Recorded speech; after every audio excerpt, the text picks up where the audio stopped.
Okay, good morning. And this is one of our final, if not our final sessions on Unit 4 Outcome 2.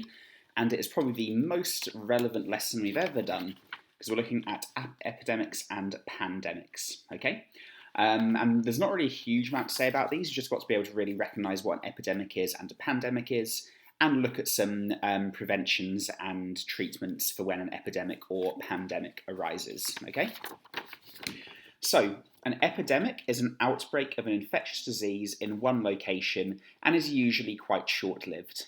Okay, so technically speaking, even a severe flu outbreak in a flu season could be counted as an epidemic.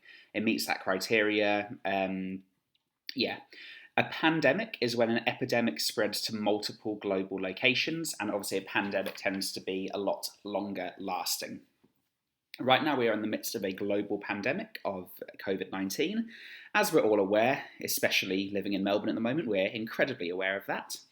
And just a bit of background on that. So when it began in Wuhan, it was just considered to be an epidemic, and it is now considered a pandemic as it spread to multiple places around the world, pretty much everywhere. So that makes it meet the criteria of a pandemic.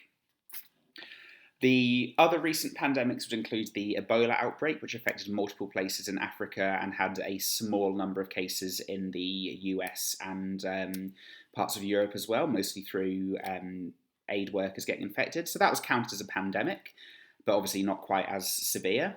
I find it quite interesting comparing them because Ebola is a far more serious disease than COVID. I'm sure you're aware that the death rate for COVID is in the region of sort of 0.5 to 3%, depending on what measure you look at, whereas the death rate for Ebola is like upwards of 70%. That's actually part of the reason why COVID is very good at being a pandemic. It has been very good at being a virus and has caused a pandemic. If a virus has a really high death rate, like Ebola, it's actually quite unlikely to spread to other places because people get very, very sick. It's very hard for someone to be an asymptomatic carrier. I'm sure you've heard of people having asymptomatic COVID. You don't get asymptomatic Ebola. You just start bleeding out of every orifice, and yeah, you can't have that. So it's very easy to work out when somebody's sick, very easy to remove them from people through quarantine. So it's actually quite hard for a really, really infectious disease or a really deadly disease like Ebola to become a properly global pandemic, whereas something like COVID that is deadlier than your average virus, but still has a quite low death rate and has the ability to be asymptomatic in people, that is quite good for being a pandemic because it has the ability to spread very easily. So that's just a bit of background for why we're in the situation that we're in. So what governments can do to sort of treat a pandemic once it's happened is treatment with antibiotics and antivirals if suitable for treating the particular disease. Regulatory bodies like the WHO and other bodies within the UN can do a lot to sort of monitor, track and trace and coordinate responses once a pandemic or epidemic has started. You could argue that the World Health Organization hasn't done a great job of this one, but that's a different story. Then obviously there's technological advancements, so things that are advancing and helping diagnosis. That is a big step in beginning to treat a pandemic when we actually know when somebody's got something. The testing for COVID is actually, pretty sophisticated. It gets results that are quite accurate very quickly. That's very helpful. 30, 40 years ago, we wouldn't have the ability to quickly diagnose people with the condition. And then obviously, as we are very aware of, isolation is a treatment. Encouraging people to isolate, having social restrictions to stop the spread is a treatment.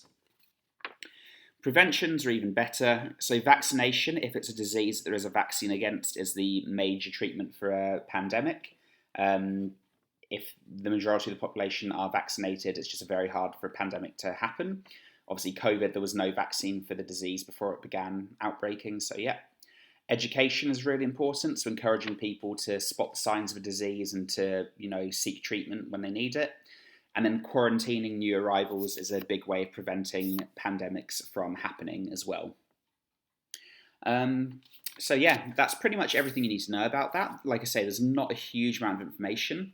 And yeah, it's a bit of a shame. Some of the stuff that's been cut from Unit 4 Outcome 2 due to the shortened year is things about sort of rational drug design, which is ways that they make new drugs to fight diseases. And that's actually what they're doing a lot of at the moment in trying to make treatments for COVID. So that would have been quite interesting to look at. But I mean, they had to cut some things and they chose to cut that, and there we are. So yeah, really just sort of revision of this stuff now, and also we'll begin to look at, we'll sort of review Unit 4 Outcome 3, which is just experimental design that you've looked at before. But yeah, we are essentially done. So with Unit 4 Outcome 2 anyway, so well done.